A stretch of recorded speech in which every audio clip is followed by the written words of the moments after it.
नमस्कार जय हिंद दोस्तों, स्वागत है एक बार फिर से आपका आप यूट्यूब चैनल स्टडी नेट पर। दोस्तों, जैसा कि स्टडी नेट एक मात्र ऐसा प्लेटफॉर्म जहां पर आप तक सही अपडेट दी जाती है, इसे लगातार आप बने हमारे साथ। दोस्तों, निश्चित तौर पर आपके माइंड पर यह बात ही क्लिक करती होगी कि आर्थिक शिक्षक व्यवस्था किस प्रकार से खत्म हो सकती है। लेकिन आज इसी के बारे में एक महत्वपूर्ण अपडेट्स देखने को मिली है कि यहाँ पर आर्थिक शिक्षक व्यवस्था ही खत्म किए जाने संबंधी महत्वपूर्ण रूप से अपडेट्स देखने को मिल रही है। और मैं आपको बता दूं कि यहाँ पर जैसा कि आरटी के नए नियमों के तहत या फिर नई शिक्षा नीति के अकॉर्डिंग प्रशिक्षित व योग्य व साथ ही में नियमित शिक्षक ही अध्यापन कार्य कराए विद्यालयों में, और इस प्रकार से बताया गया था। और फाइनली यहाँ पर शिक्षा की गुणवत्ता को ध्यान में रखते हुए इस प्रकार से यहाँ पर देखने को मिल रहा है कि आतिथियों को लग सकता है बड़ा झटका। सरकारी स्कूलों में आर्थिक व्यवस्था खत्म करने माननीय न्यायालय पहुंचा मामला। दोस्तों, यहां पर मैं आपको बता दूं कि याचिका का क्या कुछ आधार है, इसके बारे में देखा जाए तो यहां पर बताया गया कि आर्थिक शिक्षक व्यवस्था को खत्म किए जाने को लेकर माननीय न्यायालय पर इस प्रकार से यहां पर याचिका दायर की गई है, और जिसमें से बताया गया कि यहां पर शिक्षकों की गुणवत्ता को ध्यान में रखते हुए एमपी के सरकारी स्कूलों में आर्थिक शिक्षक व्यवस्था खत्म करने के लिए एमपी हाई कोर्ट की ग्वालियर खंडपीठ में केस लगा है। यह केस डिवीजन बेंच में लगा है। इसी के साथ मैं बात करूं आपके साथ तो यहां पर बताया गया कि प्रदेश के करीब 1.75 लाख खाली पद यहां पर बताए जा रहे हैं, जिनमें आर्थिक शिक्षक नियुक्त हैं।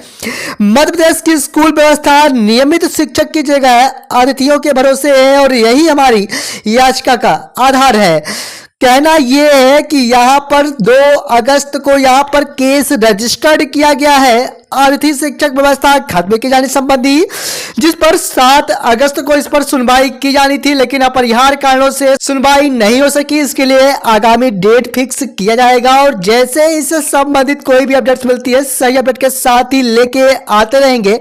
लेकिन मैं आपको बता दूं कि यहाँ पर शिक्षा की गुणवत्ता को ध्यान में रखते हुए यह केस दायर किया गया है, जिस पर आरटी के नए नियमों के तहत बताया गया था कि नियमित शिक्षकों के द्वारा ही अध्यापन कार्य कराया जाए, और उसी को लेकर आधार बनाते हुए बताया गया कि स्कूलों में अतिथि शिक्षकों के पढ़ाने को लेकर यूपी हाई कोर्ट भी सवाल खड़े कर चुकी है। आरटी एक्ट भी अतिथि व्यवस्था को सपोर्ट नहीं करता। ऐसे में याचिका को लेकर यहाँ पर 7 अगस्त को सुनवाई की जानी थी, लेकिन यह मामला आगामी यहाँ पर डेट एक नया देखने को मिलेगा।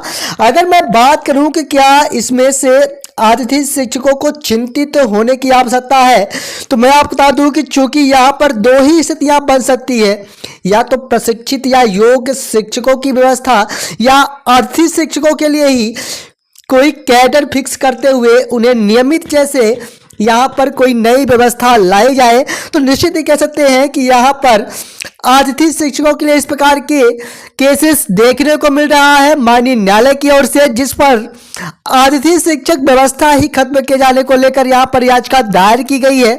आगामी इस पर क्या कुछ स्थितियां बनती है, लगातार हम आपको अप टू डेट करते रहेंगे। लेकिन यहाँ पर हम देखें तो यहाँ पर बताया गया कि शिक्षा का अधिकार कानून गुणवत्ता और बेहतर शिक्षा का अधिकार बच्चों को देता है, बिना नियमित शिक्षक के ये संभव नहीं है। यानी शिक्षकों की गुणवत्ता को ध्यान में रखते हुए न्यायालय में केस दायर किया गया है। इसमें से क्या कुछ माननीय न्यायालय की ओर से निर्णय दिए जाते हैं, लगातार हम आपको अप टू डेट करते रहेंगे। लेकिन पहली सुनवाई के बाद इस पर काफी कुछ स्थितियां स्पष्ट हो पाएंगी माननीय न्यायालय की ओर से, और जैसे ही इससे संबंधित कोई अपडेट्स मिलती है सही अपडेट के साथ ही लेके आते रहेंगे। लेकिन इस प्रकार की अपडेट्स निश्चित ही कह सकते हैं कि एक बड़ी अपडेट्स आर्थिक शिक्षकों के लिए कह सकते हैं। मिलेंगे आप सब एक और नई वीडियो के साथ, लेकिन अगली वीडियो किस पर हो अपना कीमती सुझाव दें। तब तक के लिए धन्यवाद।